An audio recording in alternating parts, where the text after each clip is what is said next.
rendu de la 4e réunion du Conseil de ministres. Le Premier ministre Jean-Michel Sama Lukonde Kyenge a présidé en visioconférence ce vendredi 21 mai 2021 la 4e réunion du Conseil de ministres du gouvernement de la République. 5 points étaient inscrits à l'ordre du jour, à savoir 1. Communication du Premier ministre chef du gouvernement. 2. Points d'information. 3. Approbation d'un relevé des décisions du Conseil de ministres. 4. Examen et adoption des dossiers. 5. Examen et adoption des textes. 1. De la communication du Premier ministre. La communication du Premier ministre a porté sur 2 points principaux, à savoir 1.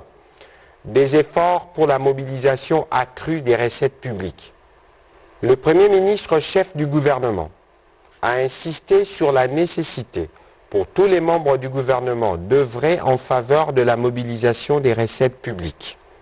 Les services d'assiette rattachés à leurs administrations respectives devraient s'inscrire dans cette perspective.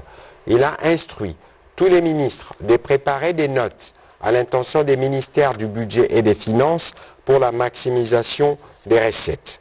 Cette instruction du Premier ministre chef du gouvernement intervient à la suite de la recommandation faite lors du dernier Conseil de ministres par le ministre d'État, ministre du Budget. 2. De la participation active aux réunions des commissions. Le Premier ministre chef du gouvernement a invité les membres du gouvernement à participer de manière active aux réunions des commissions interministérielles spéciales qui ont débuté leurs travaux au cours de cette semaine. 2e point du Conseil de ministres, point d'information. Le vice-premier ministre, ministre de l'Intérieur, décentralisation, sécurité et affaires coutumières, a présenté l'état du territoire national. La situation est relativement calme.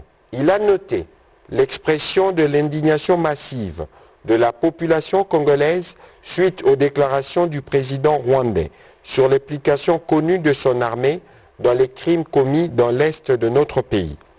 Il a aussi relevé que la population était dans l'attente des retombées positives de la participation du président de la République, chef de l'État, à la conférence sur les financements des économies africaines tenue le 18 mai 2021 à Paris sous la présidence du président français Emmanuel Macron. Au plan sécuritaire, le vice-premier ministre, ministre de l'Intérieur, décentralisation, sécurité, affaires coutumières, a mentionné la poursuite des opérations dans le Nord Kivu et en Ituri, ainsi que de plusieurs cas de reddition des miliciens et des récupérations par les forces armées de la République démocratique du Congo, des localités jadis sous contrôle de l'ennemi.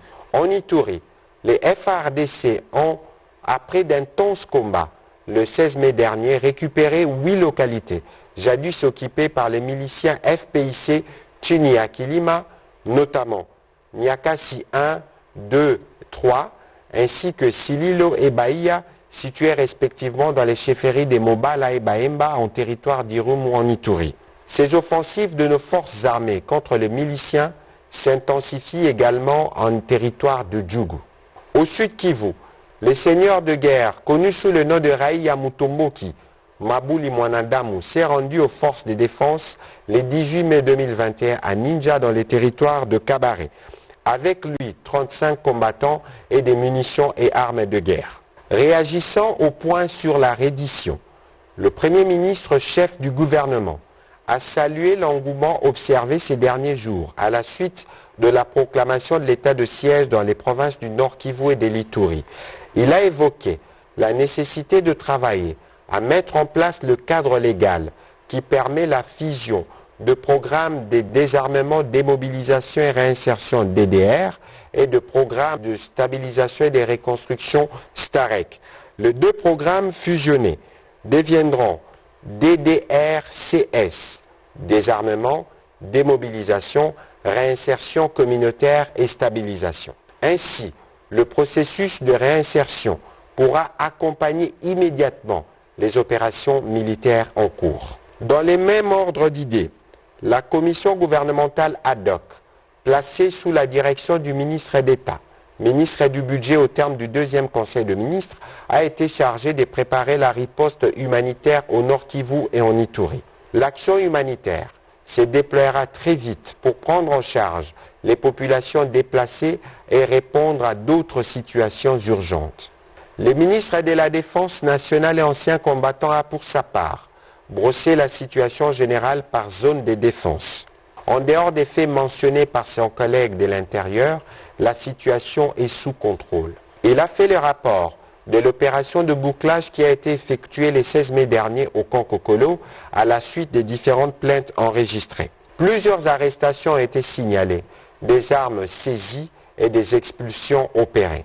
En effet, 257 personnes ont été interpellées, 17 armes de guerre individuelles, 56 machettes et autres armes blanches ont été saisies.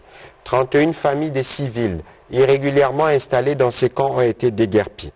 La ministre d'État, ministre de la Justice, a informé le Conseil de ministres que sur les personnes interpellées, 25 ont été retenues parce qu'ayant des antécédents judiciaires bien connus et identifiés comme de Kuluna bandits.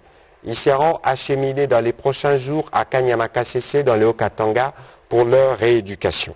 Construit à l'époque coloniale pour une population d'environ 16 000 hommes, le camp Kokolo héberge aujourd'hui plus ou moins 40 000 personnes. Cette situation nécessite des solutions à court et moyen terme afin de soulager les conditions d'hébergement dans ces camps comme dans toutes les autres garnisons du pays. D'après le ministre de la Défense, les études de faisabilité sont en cours et les conclusions seront présentées au prochain Conseil de ministres. Point 2.3. Évolution de la situation de la pandémie de Covid-19. Le ministre de la Santé, Hygiène et Prévention a informé le Conseil de ministres de l'évolution de la situation de la pandémie à coronavirus. Au 19 mai, le cumul de cas est de 3 757, dont 3 756 cas confirmés et un cas probable. Au total, il y a eu 779 décès, soit un taux de létalité de 2,5% et 27 603 personnes ont été guéries. De manière globale, il a été noté au cours de ces 4 dernières semaines une évolution en dents de scie prévisible pouvant évoluer dans un sens ou dans un autre. Cependant, étant donné l'existence de tous les facteurs d'aggravation, l'appel au renforcement de la vigilance a été relancé. Faisant le point sur le lancement de la campagne lancée le 19 avril 2021, le ministre de la Santé, Hygiène et Prévention a indiqué que 104 sites de vaccination sont à ce jour opérationnels sur le 498 planifiés. Au 30e jour, un total de 14 310 personnes a déjà été vacciné. Malgré la rétrécession des doses au système COVAX, les pays disposent encore en stock de 384 000 doses et de 50 000 autres doses supplémentaires issues du gouvernement indien.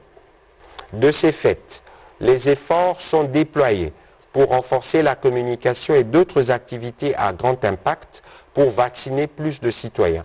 L'objectif est de rendre opérationnel le maximum de sites sur le 498 prévus. Le ministre a en outre informé le Conseil du ministre du recrutement d'un expert en communication spécialement en charge de l'infodémie, entendez gestion des mauvaises informations relatives au Covid-19, grâce à l'appui de l'OMS.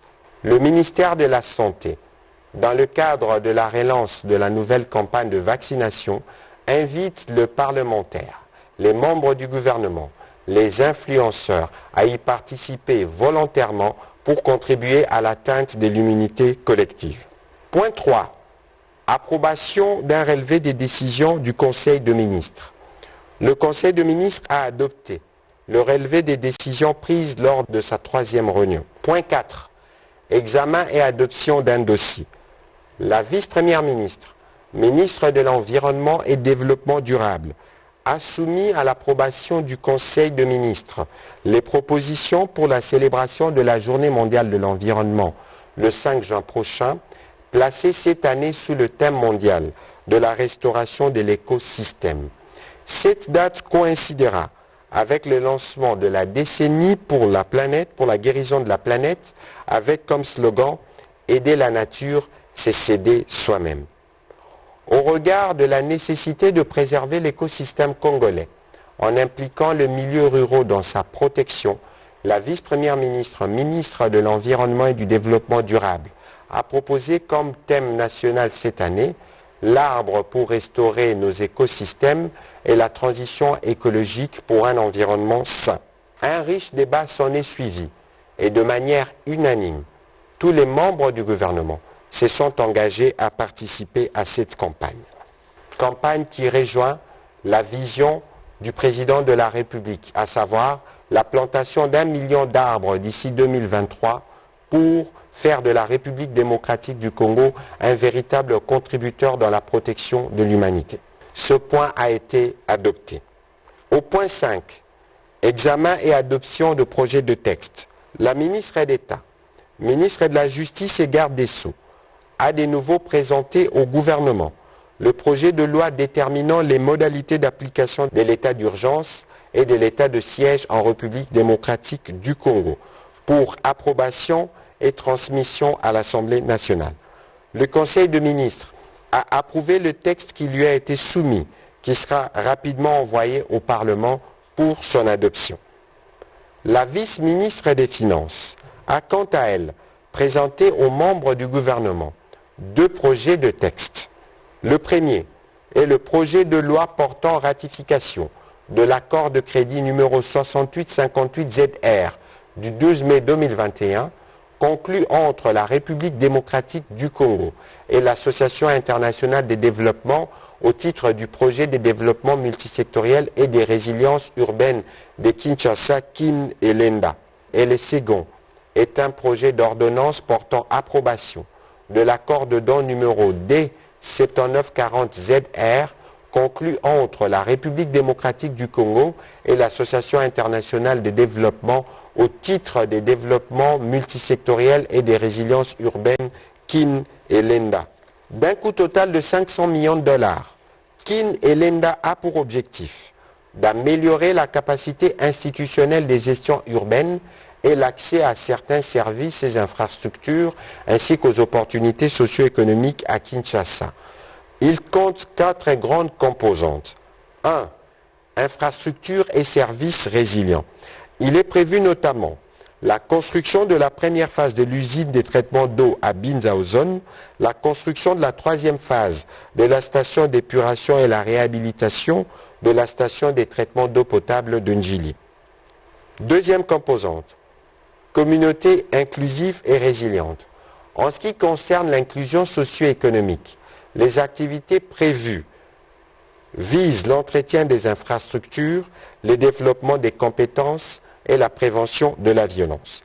La planification urbaine et l'administration foncière, ainsi que la gouvernance locale, alignent également les actions à réaliser. Troisième composante, gestion du projet.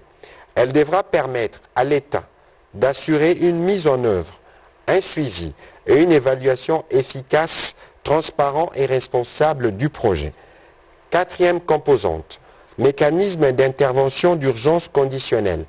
Il s'agit de doter à l'État d'un moyen devant lui permettre de répondre sans délai à toute crise ou situation d'urgence éligible selon les cas.